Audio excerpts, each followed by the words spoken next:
हम अधिकारियों से मिले, नेताओं से मिले, सबने यही कहा कि हाँ सरकार परेशान है, हम भी लोग परेशान, 69,000 में कुछ करते हैं।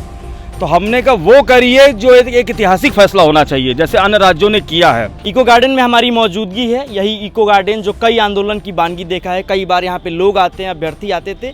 चुनाव से पहले खूब भीड़ रहती थी यहाँ पे, चूँकि अभी वीरान पड़ा हुआ है क्योंकि योगी सरकार बनी। और फिर भी कुछ ऐसे लोग हैं जिनको उम्मीदें हैं। पिछली सरकार में इन्हें उम्मीदी थी, लगातार प्रदर्शन करते रहे, आंदोलन करते रहे, लेकिन इनकी बात नहीं सुनी गई।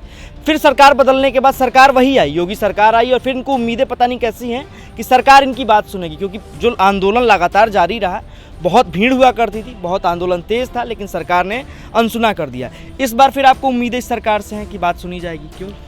देखिए, उम्मीद पर दुनिया कायम है, उम्मीद इंसान को नहीं छोड़ना चाहिए। सबसे पहले आपको अनुराग जी बहुत बहुत धन्यवाद, जो आप हमारी बात को यूपी तक पहुंचा रहे हैं।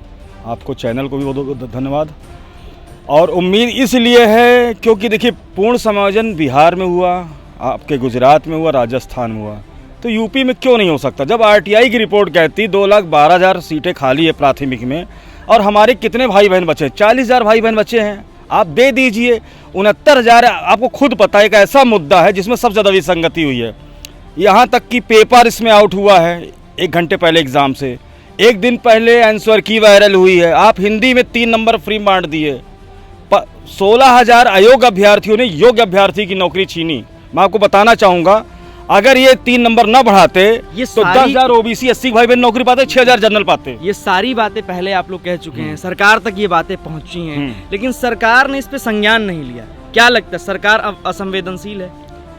देखिए, सरकार तक बात पहुंची है, हम अधिकारियों से मिले, नेताओं से मिले, सबने यही कहा कि हाँ सरकार परेशान है, हम भी लोग परेशान, 69,000 में कुछ करते हैं। तो हमने कहा वो करिए जो एक ऐतिहासिक फैसला होना चाहिए, जैसे अन्य राज्यों ने किया है। अगर आप नहीं करेंगे तो कहीं न कहीं योग्यता के साथ इस वैकेंसी में खिलवाड़ हुआ है। निश्चित तौर पे खिलवाड़ हुआ है।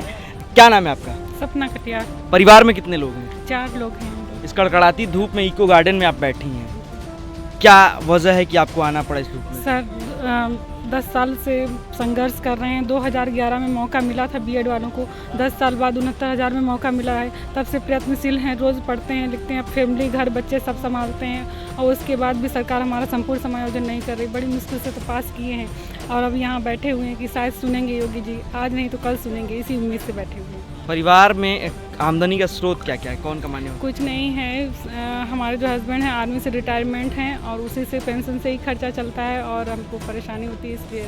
पति रिटायर हो चुके हैं और अभी आप इस उम्मीद में है कि नौकरी मिल जाएगी? बिल्कुल, क्योंकि हमें योगी जी पे पूरा भरोसा है। योगी जी पे भरोसा, क्या लगता है आपको भी योगी जी पे भरोसा है? जी बिल्कुल। हम ही पिछले 5 साल के कार्यकाल में तो कोई मतलब उन्होंने सुना नहीं आप लोग की बात? तो ये नहीं कह सकते ना, सरकार तो बहुत से काम कर रही है, अब वो हर चीज़ तो नहीं ध्यान देगी ना। तो मतलब आप लोग की बात को ध्यान नहीं दिया? हाँ, बात ध्यान दे दी थी तो अभी तक ही मिल जाती ना, क्योंकि दूसरे राज्यों ने क्या किया है, सर्विस दे दी है, लेकिन हम ही लोग बचे हैं। 72,000 में मतलब ऐसा हुआ, कुछ बच्चों को दे दी कि नौकरी, कुछ याची बने तो उनको लाभ दे दिया गया, बाकी भर्ती अभी क्लोज कर दी गई, अभी करंट में ही बाकी भर्ती क्लोज करी गई। तो इस वजह से हम लोग सोचते हैं कि याची बने, कि समायोजन, पूर्ण समायोजन को धरना धरें, तो काफ़ी बच्चे धरना दे रहे हैं, तो हम भी धरना लगे कि इसी उम्मीद से कि हमारी भी जॉब लग जाएगी। और संख्या आप लोग की बहुत कम है अभी फिलहाल में, सरकार बने अभी महीने 2 महीने हुए हैं। क्या आगे आप लोग का क्या रहेगा, कैसे रहेगा आगे? हम लोग अभी तो फिलहाल में ये 10-20 दिन नहीं धरना देंगे, फिर आगे जो फिर भैया जी बात करेंगे फिर आगे। क्या लगता है आपको? क्या नाम है आपका? सुधाकर सिंह। ठाकुरों की सरकार कही जाती थी पिछले साल भी, ये भी बहुत सारे ठाकुर हैं जो आपके आंदोलन में शामिल होते हैं, कैसे देखते हैं आप? नहीं, ये सरकार सर्वांगीण विकास पर ध्यान देती है। अब रही बात कि 69,000 भर्ती पर, इसमें तमाम गलतियां हुई हैं सरकार की तरफ से, चाहे पेपर आउट हो, प्रश्न आंसर की हो, या नियुक्तियां हों। अब सरकार के पास केवल एक रास्ता है कि पूर्ण समायोजन कर दे हम लोगों का, उसके अतिरिक्त और कोई रास्ता नहीं। हम लोग बीएड 2006 के 10 साल बाद हम लोगों को बीएड वालों का प्राइमरी में मौका मिला है, और कट ऑफ जो रखे हैं 90-97, और 14 विषय है। 14 विषय। क्या उम्र हो गई होगी आपकी? 37 साल। कितनी उम्मीदें हैं नौकरी की? हम तो उम्मीद लेकर के ही आए हैं कि हम नौकरी लेकर के ही जाएंगे।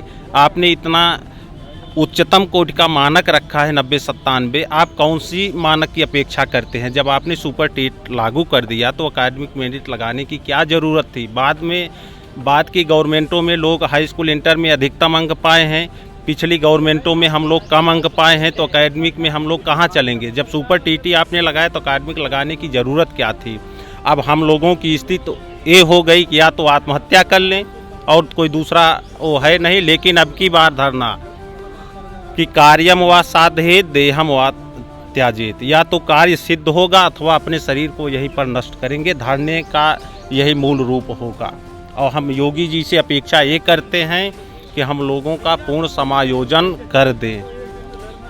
निश्चित तौर पे जिस तरह की बातें कही जा रही हैं कि इनकी उम्मीदें भी हैं और नहीं होता है, तो यहाँ चेतावनी भी दे रहे हैं सरकार को कि ऐसा कुछ करेंगे। हम आए हैं इसी उस उम्मीद के साथ कि हमारी बात मानी जाएगी। देखते हैं क्या कुछ होता है, क्योंकि पिछले 5 साल का कार्यकाल हमने इसी इको गार्डन में देखा है। तमाम धरनाकारी यहाँ बैठते थे, आंदोलनकारी बैठते थे, उनकी बातें अनसुनी की जाती थी। इस कार्यकाल में, योगी कार्यकाल में क्या कुछ होगा तो आने वाला वक्त बताएगा। फिलहाल आप देखते रहिए इंडिया इम्पैक्ट। मैं अनुराग सिंह।